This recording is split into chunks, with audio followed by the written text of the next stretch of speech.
Bienvenidos un día más aquí al Mundo Ahora de France 24. Ya saben que diariamente estamos aquí para contarles todas las noticias internacionales. Yo soy Rodrigo Sedano, acompáñenme. El presidente ruso Vladimir Putin ha insistido en que las tropas ucranianas deben retirarse de zonas clave para que cesen los combates en el frente. Washington y Kiev, entre tanto, siguen negociando un plan de paz que para Rusia debe reconocer su soberanía sobre el Donbass y Crimea. Y se cumple el primer aniversario de un inestable cese al fuego entre Israel y Hezbollah. Pese a lo acordado en el papel, Tel Aviv realiza ataques selectivos casi a diario contra el grupo que amenaza con respuestas, pese a estar debilitado por la guerra que antecedió. En Estados Unidos, el FBI confirmó este jueves que investiga como un acto terrorista el tiroteo contra 2 soldados el miércoles en Washington. Una persona con ciudadanía afgana ha sido acusada de este tiroteo a escasas cuadras de la Casa Blanca. Bueno, vamos a tener en esta hora espacio para la economía. Vamos a hablar de Reino Unido, porque el primer ministro británico defendió el presupuesto presentado el miércoles por su secretaria de Economía. Starmer dijo que el nuevo presupuesto va a ayudar a crecer la economía mientras recibe críticas por los drásticos aumentos de impuestos. Y en revista de prensa vamos a revisar también los titulares que nos dejan algunos de los principales medios internacionales. Este jueves, CNN y The Washington Post reseñan la operación Bienvenidos Aliados, el programa de la era de Joe Biden, mediante el cual llegó a Estados Unidos el sospechoso de disparar contra 2 miembros de la Guardia Nacional cerca de la Casa Blanca. ¿Cómo lo titulan? Bueno, pues lo vamos a ver enseguida con el María Angulo, pero primero vamos con el informativo.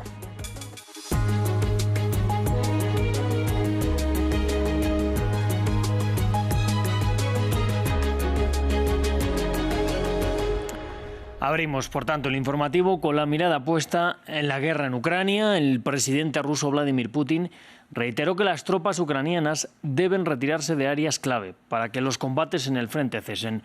Sus tropas, ha dicho, avanzan en todas las direcciones y a un ritmo que aumenta. Todo ello mientras Washington y Kiev discuten un intento de plan de paz que parece estancarse y que Rusia afirma deberá reconocer su soberanía sobre el Donbass y Crimea.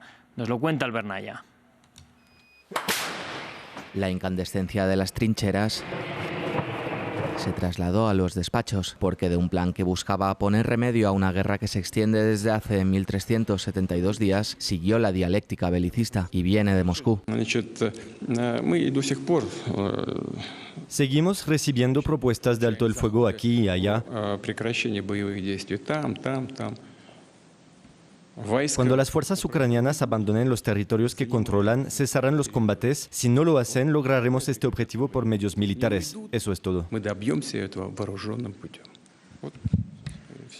Escueto y directo para una hoja de ruta que Putin destacó quiere dejar para el futuro. La portavoz de Exteriores rusa, por su parte, subrayó una histórica línea roja.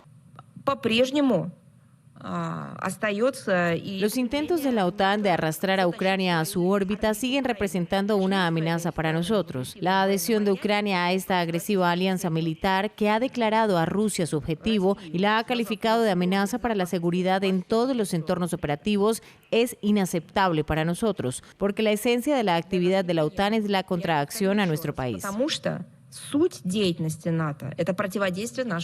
Putin se centra en los objetivos de guerra y afirma que las sanciones europeas en forma de recursos rusos congelados tendrán un impacto negativo en la coyuntura económica mundial. Todo ello mientras delegaciones de Kiev y Washington se encuentran negociando un plan de paz. Las palabras parecen remar en dirección contraria. Y el 27 de noviembre de 2024 entró en vigor el alto el fuego entre Israel y Hezbollah tras más de un año de enfrentamientos que devastaron el sur del Líbano. Un año después, más de 800.000 personas siguen desplazadas y la ONU ha reportado la muerte de 127 civiles. Entre tanto, Israel realiza bombardeos selectivos casi a diario, el último de ellos este mismo jueves. Nuestra corresponsal en el Líbano, Etel Bonet, nos informó sobre los riesgos de escalada si Hezbollah no se desarma antes de que finalice este año. Sí, la situación ahora mismo es bastante compleja y peligrosa. Incluso se está hablando, bueno, Israel ya amenazó hace unas semanas que si después de la visita del Papa León XIV, que va a venir este próximo domingo aquí al Líbano durante 3 días, después de su visita que está actualmente en Turquía, iban de alguna manera a intensificar los bombardeos, no solamente en el sur del Líbano, sino, como explicaba antes, en el este y también en Beirut, donde dice Israel que Hezbollah se está rearmando nuevamente. En este caso, esta inquietud, ¿no?, internacional también, la vimos ayer por parte del ministro de Exteriores egipcio, que representa en este caso al quinteto, que son los 5 países que no solamente han ayudado al alto el fuego, sino que también ayudaron a desbloquear, ¿no?, esa crisis política en el Líbano, que son Estados Unidos, Francia, Qatar, Arabia Saudí y Egipto, que están viendo que es cada vez más real esa posibilidad, no solamente de una escalada, sino también, me refiero a una escalada aérea, sino que también podría haber una operación terrestre que prácticamente volvería la situación a la guerra que vivimos el año pasado. Para este caso, se está llevando mucho movimiento diplomático.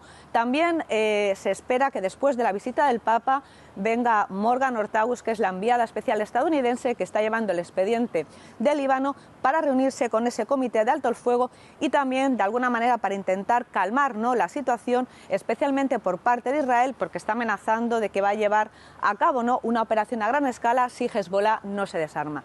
Evidentemente estamos hablando de un ejército no estatal que es mucho más fuerte y tiene mucha más capacidad que los ejércitos de muchos países de aquí, de la región de Medio Oriente. Entonces es muy complicado solamente para el ejército libanés el desarmar a Hezbollah, sin que realmente esto también pueda conllevar a una especie de guerra civil, porque podría haber grupos que apoyaran a Hezbollah, otros que apoyaran al ejército, incluso en el propio ejército podría haber esas divisiones, y es algo que por todos los medios se está intentando evitar, pero la situación futura no pinta bien, tanto ni por el lado libanés ni por las amenazas de Israel.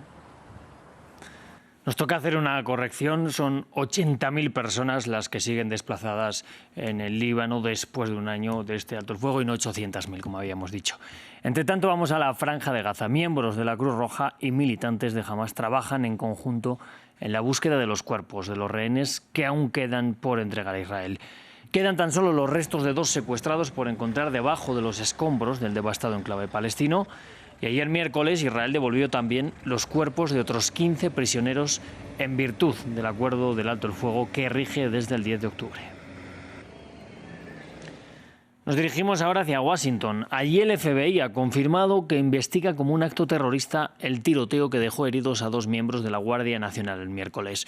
Un ciudadano afgano que arribó a Estados Unidos tras un programa de reasentamiento en el marco del regreso al poder de los talibanes en 2021 es el principal sospechoso. El hombre había trabajado con fuerzas asociadas de Estados Unidos sin que se pueda todavía establecer un motivo claro del ataque. Nos lo cuenta Maxim Pluvine. Un ataque planeado al estilo emboscada.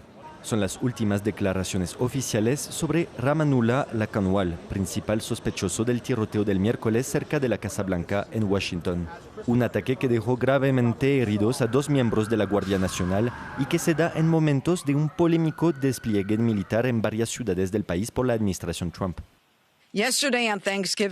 Ayer, en la víspera del Día de Acción de Gracias, aproximadamente a las 2:15 de la tarde, 2 guardias uniformados fueron emboscados en un ataque descarado y dirigido.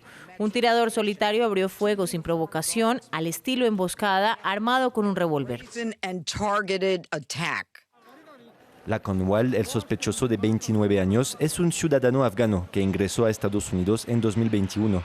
Fue una de las 76.000 personas evacuadas y reasentadas por la administración Biden tras la caótica retirada estadounidense de Afganistán durante la toma del poder por los talibanes. Autoridades confirmaron que Lakanwal trabajó con el gobierno estadounidense, incluida la CIA, como miembro de una fuerza asociada a Washington en Kandahar, según afirmó John Ratcliffe, director de la agencia de espionaje. El director del FBI confirmó el hecho en una declaración a la prensa. Ahora está confirmado que el sujeto tuvo una relación en Afganistán con fuerzas asociadas. Estamos investigando completamente ese aspecto de sus antecedentes, incluyendo cualquier asociado conocido que esté ya sea en el extranjero o aquí en los Estados Unidos de América. Kandahar, en el sur de Afganistán, se encuentra en el corazón del territorio talibán. Fue escenario de algunos de los combates más intensos entre los talibanes y las fuerzas de la OTAN después de la invasión liderada por Estados Unidos en 2001. La CIA dependía del personal afgano para labores de traducción, administración y combate en primera línea. Inició la visita de 3 días del Papa León XIV a Turquía para conmemorar 1700 años del histórico concilio de la Iglesia primitiva que dio origen al credo que aún utilizan la mayoría de los cristianos en el mundo. En su primer viaje internacional, el líder de la Iglesia Católica busca hacer un llamado a la paz en Oriente Medio. Hoy se reunió con el presidente Recep Tayyip Erdogan, a quien instó que Turquía sea un factor de estabilidad y acercamiento entre los pueblos. Nos lo cuenta nuestro corresponsal en Estambul, Adrià Rocha.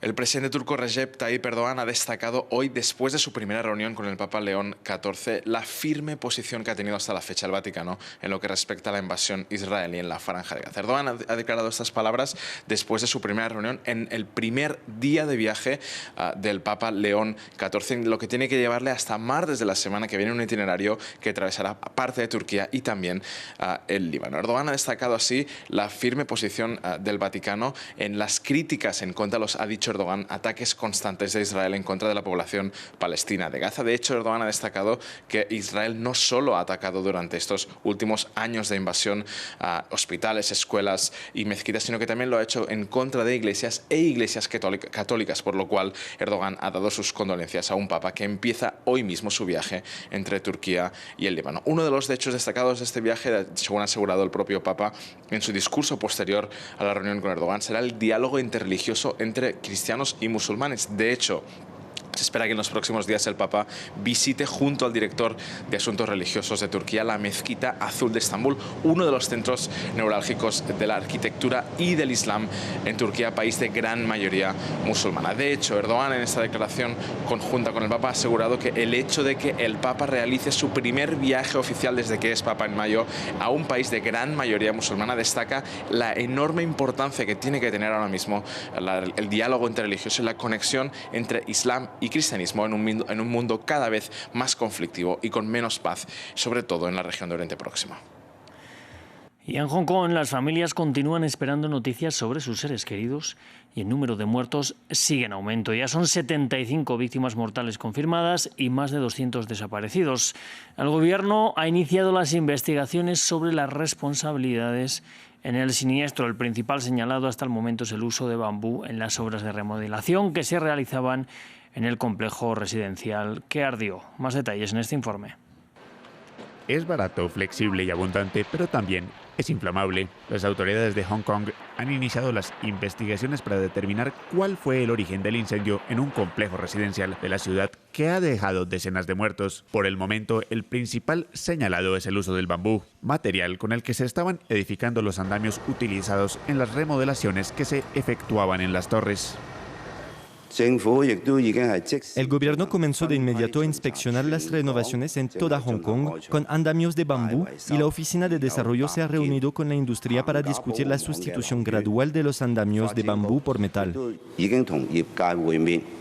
El bambú ha sido utilizado en andamios durante siglos en Asia. En la China continental ha sido en gran medida reemplazado por andamios de metal más robustos, pero en Hong Kong la tradición ha perdurado. En el pasado el gobierno había considerado reemplazar este método tradicional. En marzo las autoridades anunciaron que la mitad de las nuevas obras públicas deben hacerse con metal, planes que parecen acelerarse tras el masivo incendio.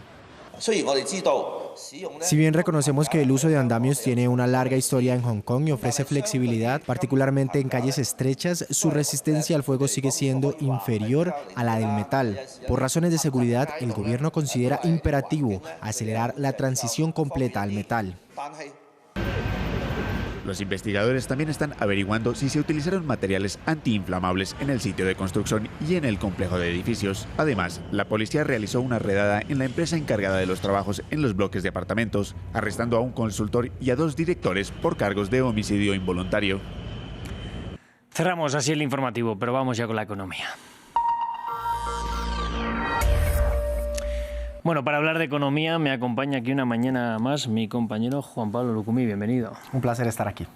Juan Pablo, vamos a hablar de Reino Unido, ¿verdad? Parece que hay noticias sobre nuevos presupuestos. Starmer ha dicho que lo que ha presentado ayudará al crecimiento de la economía. Creo que también hay críticas por ese presupuesto. Así es, críticas también. Starmer dijo a la prensa local que este presupuesto de recaudación de impuestos impulsará el PIB británico.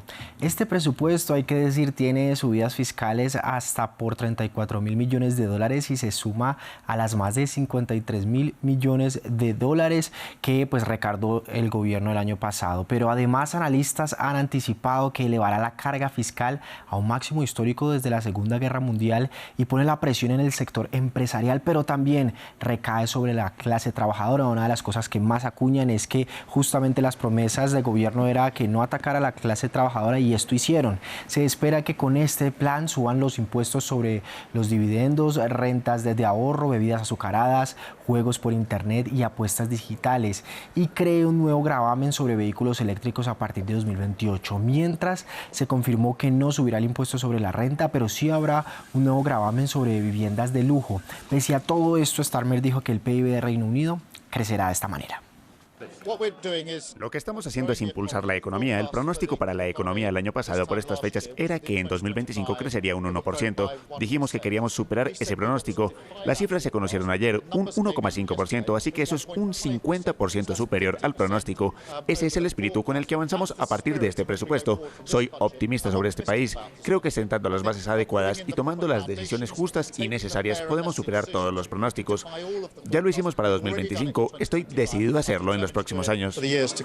Bueno, esto era Reino Unido, vamos hasta Rusia, que no se queda quieta ante las amenazas de Bruselas de usar esos activos rusos congelados. Preparan represalias desde Moscú. Que recordemos ha sido todo un tema de debate en el que dicen que tal vez no sea ético, dicen algunos parlamentarios europeos, otros dicen que tal vez sí sea necesario hacerlo. Lo cierto es que se ha usado hasta ahora los intereses. El presidente ruso Vladimir Putin dijo que está preparando entonces un paquete de medidas de represalia en respuesta a esas posibles incautaciones de activos rusos, sobre todo que se utilicen como préstamo para Ucrania. Este es un dinero que Occidente, incluida Canadá, retuvo desde Moscú desde inicio de la guerra y del que han salido jugosos intereses positivos que el bloque europeo ha usado justamente para esas ayudas para Kiev.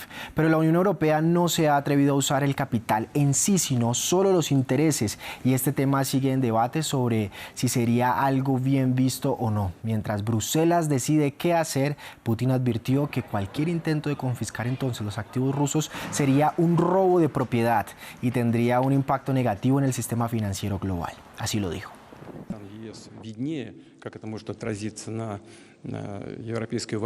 La confianza en la eurozona disminuiría drásticamente. Si se tienen en cuenta las dificultades económicas donde Alemania, el principal motor de la economía europea, lleva 3 años en recesión, entonces un movimiento como la incautación de activos sería un desafío difícil. A mi petición, el gobierno de la Federación Rusa está trabajando en un paquete de medidas de represalia en caso de que ocurra la incautación de activos. Está claro para todos y todos hablan abiertamente de ello. Tal incautación sería un robo de propiedad.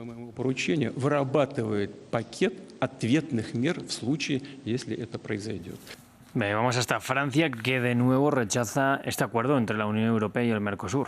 Lo han hecho por diferentes partes. Esta vez ya llegó a los legisladores. Esto luego de que la Asamblea Nacional adoptó casi por unanimidad, o mejor, completamente, luego de que se confirmara a último minuto el voto de una de las legisladoras que cambió de opinión. Entonces, por unanimidad, la resolución que insta al gobierno de Emmanuel Macron a oponerse al acuerdo entre el bloque europeo y el latinoamericano. En concreto, el gesto de los legisladores pide al Ejecutivo formar una minoría que bloquee en el Consejo de la Unión Europea el plan de acuerdo con el Mercosur y luego que remita este asunto al Tribunal de Justicia de la Unión Europea para verificar la conformidad del acuerdo. Uno de los diputados que apoyó este rechazo lo defendió este jueves de la siguiente manera. Esta es una victoria muy importante, es una votación muy clara por unanimidad de la Asamblea Nacional que reafirma su rechazo al acuerdo de libre comercio entre la Unión Europea y Mercosur, que es el mayor acuerdo de libre comercio jamás concluido por la Unión Europea, que es un acuerdo devastador desde un punto de vista ecológico, agrícola y sanitario, que amenaza el clima en particular a través de la deforestación del Amazonas, que amenaza a nuestros ganaderos y que debe enfrentarse a una oposición firme, total y decidida de Francia. El señor Macron no debe traicionar, debe obedecer el voto de los diputados. Francia debe votar en contra de este acuerdo. au vote des députés. La France doit voter contre cet accord. Este es uno de los tantos temas que tuvo en consideración los inversores de la Bolsa de París, que cerró este día con un 0,11% de ganancias. Hay que decir que el indicador alemán fue uno de los que dirigió las ganancias el día de hoy. Mientras tanto, el FTSE 100 de Londres se recuperó de las pérdidas luego de toda la turbulencia por el presupuesto presentado el día de ayer. Pues no podíamos cerrar, desde luego, sin echar este vistazo a las bolsas. Juan Pablo, muchísimas gracias. Aquí punto final, después con más. Venga, después con más. Vamos ahora con nuestra revista de prensa. Bueno, ya saben, en este espacio de revista de prensa estamos repasando cada mañana los titulares de los principales medios internacionales. Para ello me acompaña aquí ya María Angulo. Bienvenida. Gracias por recibirme, Rodrigo. Bueno, María, vamos a empezar con medios estadounidenses como CNN y Washington Post, que hablan sobre la llamada Operación Bienvenidos Aliados. ¿Qué relación tiene esta operación con el sospechoso del tiroteo contra los 2 soldados el miércoles en Washington? Así es, Rodrigo. Como bien lo indicas, abrimos esta revista de prensa con lo que nos presenta el medio estadounidense CNN, que titula con una pregunta y es: ¿qué es la Operación Bienvenidos Aliados? El programa que, según funcionarios, trajo el sospechoso del tiroteo en Washington, D.C. a Estados Unidos. Lo que reseña el medio es que el sospechoso de disparar en contra de 2 miembros de la Guardia Nacional de Estados Unidos en cercanía de la Casa Blanca en la jornada de ayer, miércoles 26 de noviembre, llegó a Estados Unidos a través de la implementación de un programa de la era del expresidente estadounidense Joe Biden, que fue realmente creado para reasentar en el país a ciudadanos que provenían de Afganistán, según la información que fue entregada en las últimas horas por parte de la Secretaría de Seguridad Nacional. El medio destaca también que esta operación fue lanzada en el mes de agosto del año 2021 y que fue planteada como una especie de mecanismo de protección en virtud de la protección, valga la redundancia, de los afganos que eran considerados como vulnerables tras el retiro de las tropas estadounidenses en territorio afgano. Los datos oficiales también dan cuenta de que el sospechoso implicado en el caso ya es materia de investigación por parte de los servicios de inteligencia y seguridad de Estados Unidos, así como por parte también del FBI. Y dice CNN que 3 años después de haber presentado la solicitud de asilo, él fue finalmente admitido. Dice que la mayoría de los afganos que llegaron a Estados Unidos bajo esta operación se les permitió inicialmente entrar al territorio estadounidense por un periodo máximo de 2 años, pero sin un estatus migratorio permanente. Destaca CNN que más del 40% de los migrantes afganos que fueron admitidos en virtud de la implementación de este programa eran considerados como elegibles para visas especiales de migrantes. ¿Por qué? Responde este medio que porque asumieron lo que es considerado como grandes riesgos para ayudar a Estados Unidos, o alguno de sus familiares lo hizo. Un año después de esta implementación, desde 2021, en el 2022, este programa cambió de nombre y pasó a llamarse Bienvenida Duradera y se unió a un programa que ya existía. El medio también cita, Rodrigo, las declaraciones que entregó el presidente estadounidense Donald Trump en referencia a este caso, y en la red social Truth Social publicó que quienes cometieron este hecho contra los 2 oficiales de la Guardia Nacional pagarían un precio muy alto. Dice el medio que tras el regreso de Donald Trump a la Casa Blanca, las labores de reasentamiento de afganos en Estados Unidos se han convertido en un tema políticamente delicado. Vemos también en contraste cómo The Washington Post retoma esta misma noticia y en la portada de este jueves titula de la siguiente manera: 2 miembros de la Guardia Nacional resultaron gravemente heridos en un tiroteo selectivo en Washington, D.C. El medio reseña que, según la policía, se trata de un único tirador e indica también que grupos de veteranos instaron al público a evitar difundir material que pueda convertirse en información falsa. También llamaron a abstenerse de condenar a la comunidad afgana residente en territorio estadounidense y citan también lo declarado por el presidente de un grupo de veteranos aliados en apoyo a los afganos que sirvieron a la causa promovida por los grupos de fuerza estadounidense en Afganistán, quien concluye de la siguiente manera, diciendo que se trata de un acto aislado y violento que de ninguna forma puede convertirse en una excusa para menospreciar a la comunidad afgana en Estados Unidos. Pues vamos a estar atentos, desde luego. Es el principal sospechoso, parece que habría cometido este intento de asesinato, pero es importante lo que remarca también Washington Post: no hay que estigmatizar a toda la población afgana. Así es, y de no difundir información falsa. Claro. Bueno, vamos con portadas ahora de medios como South China Morning Post, New York Times y Global and Mail, que nos hablan, bueno, de una de las noticias de la jornada. Ayer fue ese incendio en Hong Kong que lleva ya más de 70 muertos. Inevitablemente, Rodrigo, la mayoría de la prensa internacional abre sus portadas de este jueves con este tema. Vemos, de hecho, la portada que nos ofrece South China Morning Post, que titula con una pregunta, y es si debería o no Hong Kong abandonar el uso de andamios de bambú tras la tragedia de este incendio. Abre con esta imagen de las edificaciones en llamas que la vimos en la prensa internacional durante el transcurso de las últimas horas. Lo que reseña este medio local es que los andamios de bambú, de hecho, son una técnica ancestral que data desde hace más de 3.000 años y que ahora está bajo el escrutinio de expertos de seguridad en materia de construcción. Explica que estas torres residenciales ubicadas en Hong Kong, que vimos ya envueltas tanto en humo como en llamas, estaban rodeadas de este antiguo material que allí resulta, Rodrigo, muy familiar y que es utilizado en la mayoría de las construcciones. Sin embargo, reseña que desde el mes de marzo las autoridades locales venían implementando el endurecimiento de las normatividades que apuntaban a que al máximo el 50% de andamios utilizados en labores de renovación o construcción podían ser de bambú, y esto se habría incumplido en el desarrollo de las labores de renovación que se llevaron a cabo en 7 de los 8 bloques incendiados. De hecho, reseña el medio que, de acuerdo con el Código Local de Prácticas para la Seguridad en Hong Kong, estos andamios, como también las redes protectoras y las láminas de plástico que son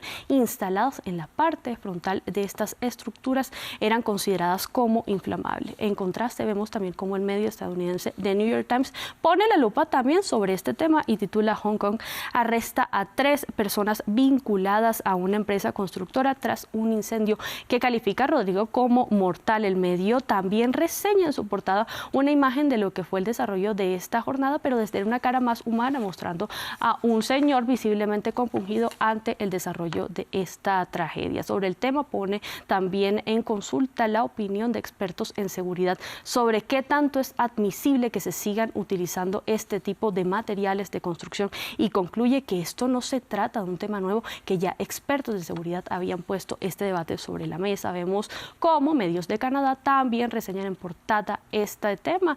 The Globe and Mail titula: incendio consume torres en Hong Kong y mata a decenas de personas. La policía arresta a 3 responsables y presenta un artículo en su cara interna que despliega todo el asunto, titulado: La policía de Hong Kong allana una empresa vinculada al incendio, y pone sobre la mesa la implicación judicial de las personas que estaban al mando de las labores de renovación. La constructora encargada de las renovaciones, de hecho, su sede ya fue allanada en las últimas horas. Vemos cómo esta noticia no se quedó solo en medios de otro lado del mundo, sino como en la región, medios como O Globo en Brasil titularon también con ella en sus portadas y dicen: incendio devasta torres residenciales en Hong Kong. Abren con una imagen similar a la de South China Morning Post y reseñan que fueron ya arrestados los presuntos responsables, pero que todo es materia de investigación. ¿Por qué? Porque se presume que justamente en medio del uso de estos andamios de bambú se habría dado el presunto origen de la conflagración. Cerramos con la portada del medio El País de España, que titula: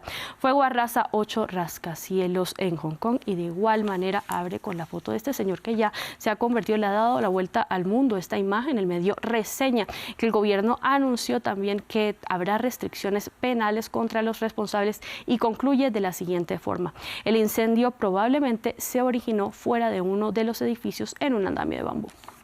Es impresionante ver esas imágenes de las torres. Es bastante comprensible, ¿verdad? Esta imagen de este señor. La agonía que refleja es... Claro, claro. Bueno, María, muchísimas gracias por esta revista de prensa. A ti, Rodrigo, por siempre. Nos vemos más adelante. De momento hacemos una pequeña pausa y volvemos con más.